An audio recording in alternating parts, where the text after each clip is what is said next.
Hello friends, the topic of this video is Android app development approach. So in this video we'll see what are those approaches under which Android app can be developed. So there are three approaches. The first approach is native approach. In native approach uses platform specific AI, means it does not require internet and it can be downloaded from the Play Store. So best example is suppose contact app.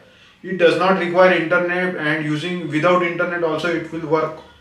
Another example is messaging app where the internet is not required and messages will come on your smartphone.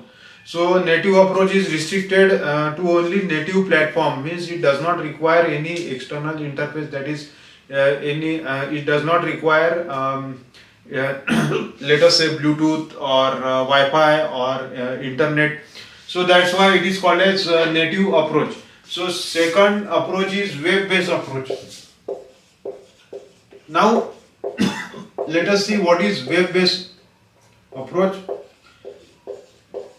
In web-based approach, it requires web technology. Let us say HTML, CSS, JavaScript, and this app is not installed in your smartphone. It requires internet. So how to access this app?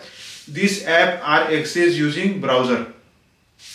So that's why it comes under web-based approach. Again, I will repeat. In web-based approach, web technologies are required. It require browser, and that app is not installed in your smartphone. It can be accessed through browser. So that's why it is called as web-based approach. And third important approach is hybrid approach.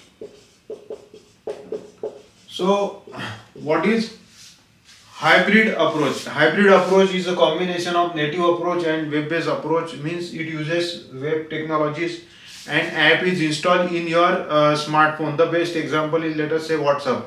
App is installed in your WhatsApp and again it requires internet. So any app that is installed in your smartphone and require internet comes under hybrid approach. So you will find almost 99% of the app in your smartphone comes under hybrid approach. So hybrid approach is very important. There are a lot of examples. Let us say if you are using any e-commerce website, again require internet. The app which require internet and install in your smartphone comes under hybrid approach. So these are the three approaches under which app can be developed. So I do hope you understand Android app development approaches, and that's it for this video. If you like the video, then please subscribe, like and share. Thank you.